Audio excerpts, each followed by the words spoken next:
Ju njohim me edicionin informativ të lajmeve. Kjo është Radio 7. Lidhja Demokratike e Kosovës paralajmëron zgjedhjet parakohshme parlamentare. Pas dështimit të raundit të fundit të bisedimeve me kryeministrin e Kosovës Albin Kurti, kryetari i LDK-s Lumir Abdixhiku deklaroi se nuk ka asnjë marrëveshje politike me lëvizjen vetvendosje dhe se takimet ndërmjet dy subjekteve politike për çështjen e presidentit nuk do të vazhdojnë më. Për Abdixhikun, objektivi i vetëvendosjes është që dhe presidenti të jetë një zgjedhje e shumicës në pushtet.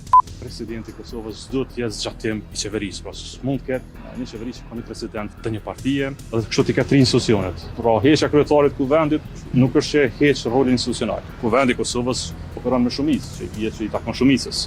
Qeveria operon po ashtu me shumicë, që i takon shumicës. Tani edhe presidenti takoi 51%, që është më tepër se sa vullneti qytetar.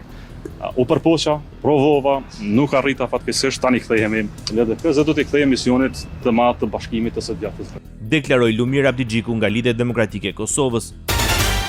Albin Kurti pranon se i ka ofruar bashkëqeverisjen Lidhjes Demokratike. Pas takimit me kreun e LDK-s, kryeministri i Kosovës pranoi refuzimin për bashkëqeverisje nga partia e dytë më e madhe opozitare. Pretendimi për refuzimin e ofertës sipas tij është bërë argumenti se vetvendosja nuk mund të ketë drejtimin e tre institucioneve kushtetuese. Kurti mohoi të ketë kërkuar votat e LDK-s për kandidatin e shumicës në pushtet Glauk Konjufsa. Kryeministri i Shqipërisë premton se nuk do të ketë marrëveshje me ndonjë vend tjetër të Bashkimit Evropian për emigrantët me përjashtim të Italisë. Në intervistë për median italiane, Il Giornale, Edi Rama deklaroi se pas vendimit mbi lishmërinë kanë ardhur kërkesa edhe nga vende të tjera europiane, por ky është një koncesion ekskluziv për Italinë dhe kjo marrëveshje nuk mund të përsëritet. Në lidhje me rolin e presidentit Trump në zhvillimet brenda Europës, Rama vlerësoi se presidenti i Shteteve të Bashkuara të Amerikës është një mundësi për Europën që më në fund të zgjohet. Sipas Ramës, Trump nuk është vetëm shpëtimi i Amerikës, por dhe Europës, e cila nuk mund të jetojë me lavditës së kaluarës. Radio 7, zëri pozitiv i qytetit. Deputeti i Frontit Evropian në Republikën e Maqedonisë së Veriut, Blerim Bexheti, akuzoi qeverinë për mos respektimin e marrëveshjes së Ohrit, por dhe për bllokim të procesit eurointegrues.